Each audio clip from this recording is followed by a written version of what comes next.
നമസ്തേ. ഇന്ന് നാട്യശാസ്ത്രത്തിലെ കാമം എന്ന വിഷയത്തെക്കുറിച്ചാണ് സംസാരിക്കുന്നത്. ഇതിൻ്റെ ഒരു ആദ്യ ഭാഗം എന്ന നിലയ്ക്ക് നേരത്തെ ഞാൻ ചെറിയ കാര്യങ്ങളൊന്ന് സൂചിപ്പിച്ചിരുന്നു. അതായത് എന്താണ് കാമം? അടങ്ങാനാവാത്ത ഒന്നിനോടുള്ള, അതൊരു വ്യക്തിയോ ഒരു സ്ഥലമോ ഒരു വസ്തുവോ എന്താ ആയിക്കോട്ടെ, അതിനോടുള്ള അടക്കാനാവാത്ത ആഗ്രഹമാണ് കാമം. ഇതിനെ തന്നെ നമ്മൾ വിവിധ തരത്തിൽ തരംതിരിക്കുന്നുണ്ട്. അർത്ഥകാമം, മോക്ഷകാമം, ധർമ്മകാമം, പിന്നെ വെറും കാമം, അതായത് സ്ത്രീ പുരുഷ സംയോഗവുമായി ബന്ധപ്പെട്ടുണ്ടാകുന്ന കാമം എന്ന് നമ്മൾ പൊതുവായി ധരിക്കുന്ന ഒരു കാമമുണ്ട്. അത് അങ്ങനെ വിവിധ തരം ഡിവിഷനുകളെക്കുറിച്ചും എല്ലാം ഞാൻ നേരത്തെ ഒരു ഭാഗത്തിൽ സൂചിപ്പിച്ചിരുന്നു. അത് മനസ്സിലാക്കണമെങ്കിൽ അതിൻ്റെ ഒരു ലിങ്ക് ഞാനിതിൽ കൊടുക്കാം. ഇനി നമ്മൾ നടനത്തിൽ അധികവുമായും ആളുകൾ ധരിച്ചു വെക്കുന്ന കാമമുണ്ടല്ലോ, സ്ത്രീ പുരുഷ സംഭോഗ വിഷയവുമായി വരുന്ന കാമം. അതിനെക്കുറിച്ചാണ് ഇന്ന് അധികമായി ഞാൻ സംസാരിക്കുന്നത്. ഇതിൽ ഈ കാമം തന്നെ നമുക്ക് സ്ത്രീകളിലും ഉണ്ടാകാം, പുരുഷന്മാരിലും ഉണ്ടാകാം, അല്ലേ? ഈ കാമചേഷ്ടകളെ ഉത്തമം, മധ്യമം, അധമം എന്നിങ്ങനെ തരംതിരിക്കുന്നുണ്ട്. എന്തിനാണ് ഇങ്ങനെ തരംതിരിവ്? നോക്കൂ, ഞാനൊരു ഉദാഹരണം പറയുമ്പോൾ നിങ്ങൾക്ക് മനസ്സിലാവും. ഞാൻ നേരത്തെ സഞ്ചാരീഭാവങ്ങളെ വിശദീകരിച്ച ഭാഗത്ത്, സഞ്ചാരീഭാവം അല്ലെങ്കിൽ വ്യഭിചാരി ഭാവങ്ങളെ വിശദീകരിച്ച സമയത്ത് മദ്യപിക്കുന്നവരെ, മദ്യപാനം ഉള്ളവരെ തന്നെ മൂന്നായി തരംതിരിക്കുന്നുണ്ട്: ഉത്തമം, മധ്യമം, അധമം. അത് മദ്യപാനം നല്ലതാണെന്നുള്ളത് ഉത്തമം അങ്ങനെയല്ല, ഈ കഥാപാത്രങ്ങളെ ആസ്വാദകർക്ക് തിരിച്ചറിയാൻ വേണ്ടിയാണ്. അതായത് ഉത്തമൻ എന്ന തരംതിരിവിൽ വരുന്നവർ മദ്യപിച്ചാൽ അധികം സംസാരിക്കില്ല, മധുരമായി പുഞ്ചിരിക്കും, അതോടുകൂടി കഴിഞ്ഞു, മിണ്ടാതെ സൈലൻ്റായിട്ടിരുന്നോളൂ. ഇനി മധ്യമൻ എന്ന് വരുന്ന കാറ്റഗറിയിലുള്ളവർ അധികമായി സംസാരിക്കും, ഒരുപാട് ചിരിക്കും, ചിലപ്പോൾ കരഞ്ഞെന്നിരിക്കും, ഇങ്ങനെയൊക്കെയാണ്. അധമനാണെങ്കിലോ തുപ്പുക, ഛർദ്ദിക്കുക, ചീത്ത വിളിക്കുക, അടിയുണ്ടാക്കുക തുടങ്ങിയ കലാപരിപാടികളാണ് അവരുടെ കാറ്റഗറിയിലുള്ളവർക്കുള്ളത്. ഇങ്ങനെ ഒരു തരംതിരിവാണ് ഇതിനും ഉള്ളത്. ഈ കാമം പുരുഷനിലായിക്കോട്ടെ സ്ത്രീകളിലായിക്കോട്ടെ ഉത്തമം, മധ്യമം, അധമം എന്ന തരംതിരിവുണ്ട്. നാട്യശാസ്ത്രത്തിൽ സാമാന്യ അഭിനയം എന്ന അധ്യായത്തിലാണ് ഇതിനെക്കുറിച്ച് വിശദമായി പറഞ്ഞിരിക്കുന്നത്. തീർച്ചയായും ആ അധ്യായം നോക്കേണ്ടതാണ് വിശദമായി അറിയണമെങ്കിൽ. അപ്പോൾ ഇവിടെ ഈ കാമചേഷ്ടകൾ 10 തരത്തിലുള്ള കാമചേഷ്ടകളെ പറയുന്നുണ്ട്. അതായത് 10 അവസ്ഥകളാണ്, കാമ അവസ്ഥകളാണ്. ഓക്കെ, അത് വരുന്നത് അധികമായും വിപ്രലംബ ശൃംഗാരം വഴിയാണ്. അതായത് ഞാൻ സംഭോഗ ശൃംഗാരവും വിപ്രലംബ ശൃംഗാരം എന്നിങ്ങനെ ശൃംഗാര രസത്തെക്കുറിച്ച് പറയുന്നിടത്ത് പറഞ്ഞിരുന്നു. അതായത് സംഭോഗ ശൃംഗാരം എന്നാൽ അതിനകത്ത് വളരെ പ്ലസൻ്റാണ്, വളരെ പ്രസന്ന ഭാവമാണ്. എന്താ കാര്യം? നമ്മൾ ആഗ്രഹിക്കുന്നത് നമുക്ക് ലഭിക്കുന്നുണ്ട്. ആഗ്രഹിച്ച പുരുഷനെ, നായകനെ, കാമുകനെ എനിക്ക് ലഭിച്ചു, അതിൻ്റെ സന്തോഷത്തിലാണ് ഞാൻ. അതാണ് സംഭോഗ ശൃംഗാരം. അത് നായകൻ തന്നെ ആവണമെന്നില്ല, അതൊരു പൂവാകാം, എന്തുമാകാം. വിപ്രലംബ ശൃംഗാരം അത് ലഭിക്കാത്തതിന് മുൻപുള്ള വികാരങ്ങളാണ്, ലഭിക്കുന്നതിന് മുൻപുള്ള വികാരങ്ങളാണ്. ലഭിക്കുന്നില്ല, അപ്പോൾ എന്തൊക്കെ വരാം? ദേഷ്യം വരാം, സങ്കടം വരാം, വിരഹമുണ്ട്, കുശുമ്പുണ്ട്, അല്ലേ, അസൂയുണ്ട്, ദുഃഖം, ഇതെല്ലാം ഇതിൽ വരുന്നതാണ് വിപ്രലംബ ശൃംഗാരത്തിൽ. ഇതുമായി ബന്ധപ്പെട്ടാണ് ഈ 10 കാമ അവസ്ഥകളെ വിശദീകരിച്ചിരിക്കുന്നത്. നമുക്കൊന്ന് നോക്കാം. അതായത് നാട്യശാസ്ത്രത്തിൽ പറയുന്നത് സൗന്ദര്യം, കലാവിജ്ഞാനം, യൗവനം മുതലായ ഗുണങ്ങൾ കൊണ്ട് നമുക്ക് കാമം അനുഭവപ്പെടാം. ഒരു സ്ത്രീക്ക് പുരുഷനോടോ, പുരുഷന് സ്ത്രീയോടോ. ഇത് കണ്ടാകാം, കണ്ട് സൗന്ദര്യം കണ്ടോ, യൗവനം കണ്ടോ, കലാനിപുണത കണ്ടോ ആകാം, കേട്ടറിഞ്ഞാകാം. നമ്മുടെ പുരാണങ്ങളിലെ, ഇതിഹാസങ്ങളിലെ പല കഥകളിലെ നായകന്മാരെ കുറിച്ച് കേട്ടാണ് അറിയുന്നത്. അതിൽ നിന്നാണ് കാമം ജനിക്കുന്നത്, അല്ലേ? അങ്ങനെയും ആകാം. ഇനി ഇതെന്തിനാണ് ഇങ്ങനെ തരംതിരിവും? ഇതൊക്കെ ചിന്തിക്കൂ. ഞാൻ കഥാപാത്രങ്ങളെ വേദിയിൽ അവതരിപ്പിക്കുമ്പോൾ ഏതൊക്കെ വിധത്തിൽ കാമചേഷ്ടകൾ, കാമാവസ്ഥകളെ കാണിക്കാം, എന്തിനു വേണ്ടി? ആസ്വാദകർക്ക് മനസ്സിലാക്കാൻ വേണ്ടി. ഇന്നതൊക്കെ കാണിക്കുമ്പോൾ ഇന്ന കാമാവസ്ഥയിലൂടെയാണ് ഈ നായിക കടന്നു പോകുന്നത് എന്ന് മനസ്സിലാക്കാൻ സാധിക്കും എന്നുള്ളത്. 10 തരത്തിലുള്ള, ഇത് പലതരം ഇത് പറയുന്നുണ്ട് കേട്ടോ. കവിള് തുടുക്കും, ഇമകൾ ഇളകും, കണ്ണുനീർ തൂകും, നമ്മൾ പറയില്ലേ നാണിച്ച് ചുവന്ന് തുടുത്തു എന്ന് പറയില്ലേ, ചുവന്നു തുടുക്കും, കണ്ണുകൾ കോമ്പും, ലളിത ദൃഷ്ടി, ഇങ്ങനെ പലവിധം ഇത് പലർക്കും പറയുന്നുണ്ട് കേട്ടോ. അത് കുലീന സ്ത്രീകൾക്ക് വേശ്യ സ്ത്രീകളുടെ കാമം എങ്ങനെ കാണിക്കുന്നു, ഇതെല്ലാം പ്രത്യേകമായി ഇതിനെല്ലാം വ്യത്യാസമുണ്ട്. അതായത് ഈ കഥാപാത്രങ്ങളെ വ്യത്യസ്തമായിട്ട് തന്നെ മനസ്സിലാക്കേണ്ടതുണ്ട് ആസ്വാദകൻ. അതുകൊണ്ടാണ് ഇങ്ങനെ വ്യത്യാസമായിട്ട് കൊടുത്തിരിക്കുന്നത്. ഇതെല്ലാം അങ്ങനെ തന്നെ കൊടുത്തിട്ടുണ്ട്. ഇനി നമുക്ക് ഈ 10 കാമാവസ്ഥകളിലൂടെ ഒന്ന് കടന്നു പോകാം. ഒന്നാമത്തത് അഭിലാഷമാണ്. അതായത് അഭിലാഷം എന്ന് പറഞ്ഞാൽ നമ്മൾ അറിഞ്ഞിട്ടേ ഉള്ളൂ, അല്ലെ കണ്ടിട്ടേ ഉള്ളൂ. ഇനി ബാക്കി സങ്കല്പിച്ചുണ്ടാക്കുകയാണ്. നമ്മൾ സങ്കല്പിക്കുകയാണ്, ഇദ്ദേഹം എൻ്റെതായെങ്കിൽ. നമ്മളുടെ ഉള്ളിൽ ഇച്ഛ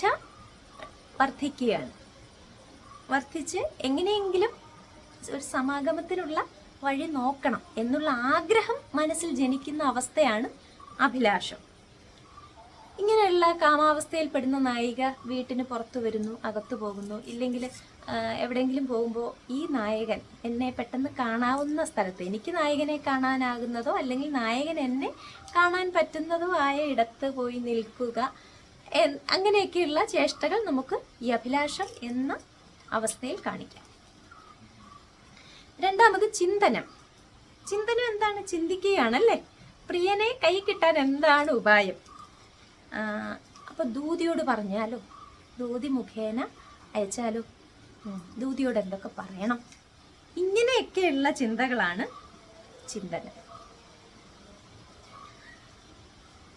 അപ്പോൾ ആകെ ഒരു വെപ്രാളം ഉണ്ടാവും. വളയില് സാരിയിലൊക്കെ ഇങ്ങനെ തെരുപ്പിടിക്കുക, ഇങ്ങനെയൊക്കെ നമുക്കതിനെ കാണിക്കാം. ചിന്തയാണ്. നമ്മളുടെ ശ്രദ്ധ ആക്ച്വലി ഇവിടെ നിൽക്കണില്ല, സംഭവ സ്ഥലത്ത് നിൽക്കുന്നില്ല. നമ്മളുടെ ചിന്ത മൊത്തം നായകനുമായിട്ട് എങ്ങനെ സംഗമിക്കാം എന്നുള്ളതിനെ കുറിച്ചാണ്. അതിനെന്താണ് ഉപായം എന്നുള്ളതിനെ കുറിച്ചാണ്. അനുസ്മൃതി എന്ന് പറഞ്ഞാൽ നമുക്ക് മറ്റു കാര്യങ്ങളോടൊക്കെ വെറുപ്പ് തോന്നുകയാണ്. അത് കാറ്റ് വീശിയാലാകട്ടെ, കിളിയുടെ ഒരു കളകൂജനം കേട്ടാലാവട്ടെ, അത് വളരെ സുഖകരമായ എന്തും നമുക്കത്ര സുഖമല്ലാണ്ട് തോന്നുക, മനോരാജ്യം കണ്ടിരിക്കുക, ശ്രദ്ധയെല്ലാം നഷ്ടപ്പെടുകയാണ്. ഇതാണ് അനുസ്മൃതി. ഇടയ്ക്കിടയ്ക്കൊന്ന് നെടുവീർപ്പിട്ട് കൊടുക്കുക. ഇതൊക്കെ. ഗുണകീർത്തനം എന്തായിരിക്കും? ഗുണകീർത്തനം അതാ വാക്കി തന്നെ ഉണ്ട്. നായകന്റെ ഗുണം ചെന്നിങ്ങനെ പ്രകീർത്തിച്ചുകൊണ്ടിരിക്കുക. ഓക്കെ. അവിടെ എന്തും ചലനം, വാക്ക്, പ്രവൃത്തി, നോട്ടം, ഇതിനെക്കുറിച്ചെല്ലാം ദൂതിയോടായിരിക്കാം, തൻ്റെ തോഴിയോടായിരിക്കാം, ഇങ്ങനെ പ്രകീർത്തിച്ച്, അത് കാണുന്നവരോടൊക്കെ ആയിരിക്കാം, അത് ഇങ്ങനെ പ്രകീർത്തിച്ച് പറഞ്ഞുകൊണ്ടേയിരിക്കാം. ഇതിന് തുല്യനായി വേറൊരാളില്ല എന്ന വിധത്തിൽ. അപ്പൊ ഇങ്ങനെയൊക്കെയുള്ള അവസ്ഥയിൽ ദൂതിയെ പിരിയാണ്ടിരിക്കും. കാരണം എപ്പോഴും ഇങ്ങനെ പറഞ്ഞുകൊണ്ടിരിക്കണം. നമുക്ക് ഇഷ്ടമുള്ള നായകനെ കുറിച്ച് എപ്പോഴും ഇത് മാത്രമാണ് ചിന്ത.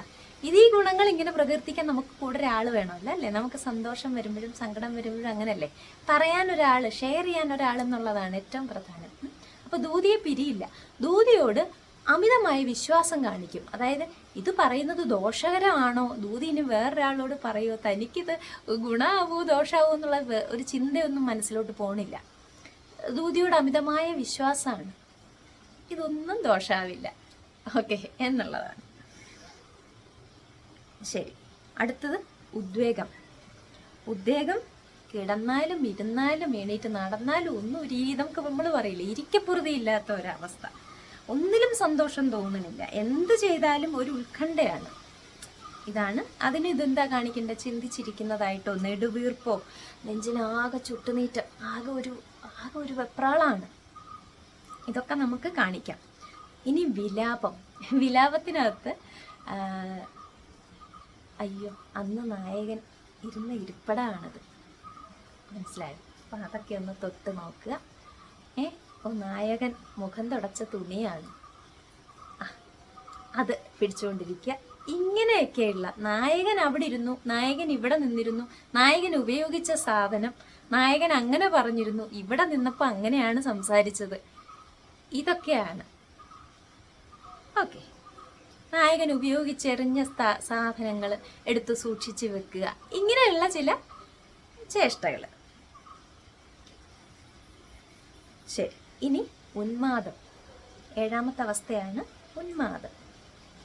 ഉന്മാദത്തിൽ ആരെ കണ്ടാലും അവരെന്ത് വിചാരിക്കും എന്നുള്ള ചിന്തയൊന്നുമില്ല. നായകന്റെ വിശേഷങ്ങളാണ് ചോദിക്കുന്നത്. നിങ്ങൾക്കറിയോ, ഇദ്ദേഹം ആണോ, എന്ത് പറഞ്ഞു, എന്ത് സുഖമാണോ, പിന്നെ ഇങ്ങനെ ചെയ്യുമ്പോൾ നായകൻ എന്താ ചെയ്യുക, അങ്ങനെയൊക്കെയാണോ, ഇങ്ങനെ പുള്ളിയുടെ വിശേഷങ്ങളാണ് അറിയേണ്ടത്. എന്ത് സംസാരിച്ചാലും ചുറ്റിത്തിരിഞ്ഞ് എന്നാൽ അവരെന്ത് ചിന്തിക്കുന്നോ, അത് ദോഷകരമാകുമോ ഗുണകരമാകുമോ, തന്നെക്കുറിച്ച് എന്ത് ചിന്തിക്കുമോ ഒന്നും ഒരു ചിന്തയില്ല. ഇല്ലാതെ നായകൻ്റെ കാര്യങ്ങൾ മാത്രം കേട്ടാൽ മതി എന്നുള്ളത് മാത്രമല്ല, മറ്റു പുരുഷന്മാരോട് വെറുപ്പുമായിരിക്കും.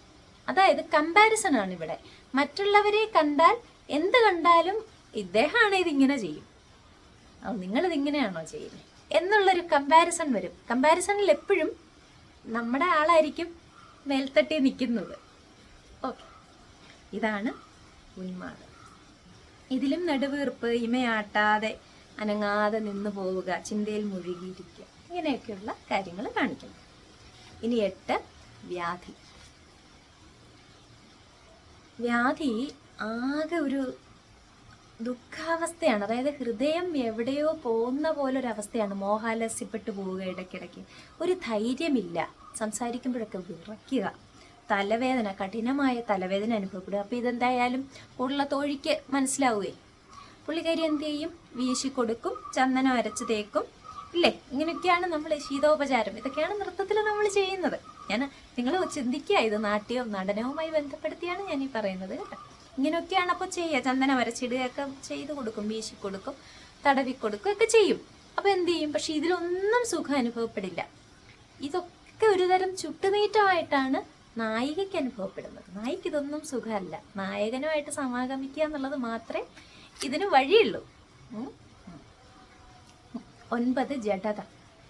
ജഡത ചോദിച്ചാൽ ഒന്നും പറയുന്നില്ല, പറയുന്നതൊന്നും കേൾക്കുന്നില്ല, ഒന്നും കാണുന്നില്ല. ഇടയ്ക്കിടയ്ക്ക് അയ്യോ കഷ്ടം, പറ്റില്ല, കഷ്ടമായിപ്പോയി, ഇങ്ങനെ ഇരുന്ന് വിലപിക്കുകയാണ്. അത് പരസ്പര ബന്ധമില്ലാതെ. ചോദിക്കുന്നതിനോ ഒന്നും അല്ല മറുപടി പറയുന്നത്. അവരാരും എന്തോ വിഷയം സംസാരിക്കുന്നു, പറയുന്നു, കേൾക്കുന്നു. ഇതൊന്നും ഈ ഇരിക്കുന്ന നായിക ഇതൊന്നും അറിയുന്നില്ല. ഒന്നുകിൽ മിണ്ടാണ്ടിരിക്കുക, അല്ല ഇങ്ങനെ കണ്ണും തള്ളി ചിന്തിച്ചിരിക്കുക, ഇമ വെട്ടാണ്, ഇല്ലേ ബോധം കെടുക, ഓർമ്മ കെട്ടുപോവുക, പരസ്പര ബന്ധമില്ലാതെ വിലപിക്കുക, ഇങ്ങനെയൊക്കെയുള്ളതാണ് ജഡം. അടുത്തതാണ് മരണം. അതായത് കാമം മൂത്ത് മരണം സംഭവിച്ചു എന്നുള്ളതാണ്. നമ്മൾ പറയില്ലേ കാമാഗ്നിയിൽ ദഹിച്ചു മരിച്ചു എന്ന്. പക്ഷെ അത് സംഭവിക്കുന്നതാണോ? അങ്ങനെ ഒരു മരണം ഒരിക്കലും വേദിയിൽ കാണിക്കുന്നില്ല. അതൊരവസ്ഥയായി പറയാം. ഒരാൾക്ക് ഇപ്പം ദൂതി ചെന്ന് നായകനോട് പറയുമ്പോൾ കാമാഗ്നിയിൽ ദഹിച്ച് അവൾ മരിച്ചു എന്ന് പറയാം. പക്ഷെ അതൊരിക്കലും വേദിയിൽ ആ ഒരവസ്ഥയെ കാണിക്കുന്നില്ല, കാണിക്കരുത്. ബാക്കി 9 അവസ്ഥയും കാണിക്കാമെന്നാണ് നാട്യശാസ്ത്രത്തിൽ പറഞ്ഞിരിക്കുന്നത്. ഇങ്ങനെ പുരുഷനായിക്കോട്ടെ സ്ത്രീകൾക്കായിക്കോട്ടെ വിപ്രലംബ ശൃംഗാരത്തിലാണ് ഇത് ഉണ്ടാകുന്നത്. ഈ പലതരം ഭാവങ്ങളോട് ചേർന്ന കാമാവസ്ഥകൾ കാണിക്കുന്നത് വിപ്രലംബ ശൃംഗാരത്തിലാണ്. ഇത് ചിന്തിച്ച് നെടുവീർപ്പിട്ട് ക്ഷീണം കാണിക്കുക. അപ്പോൾ വേഷവിധാനങ്ങളൊക്കെ അതിനനുസരിച്ച് മാറ്റിക്കണം. ഒരുപാട് തിളക്കമുള്ള വസ്ത്രങ്ങളോ ആഭരണങ്ങളോ സുഗന്ധ തൈലങ്ങളോ പൂശുന്നതായിട്ടൊന്നും വേണ്ട. ഇതിനോടൊക്കെ വിരക്തിയല്ലേ വരുന്നത്. അപ്പോൾ അതൊക്കെ വേണം.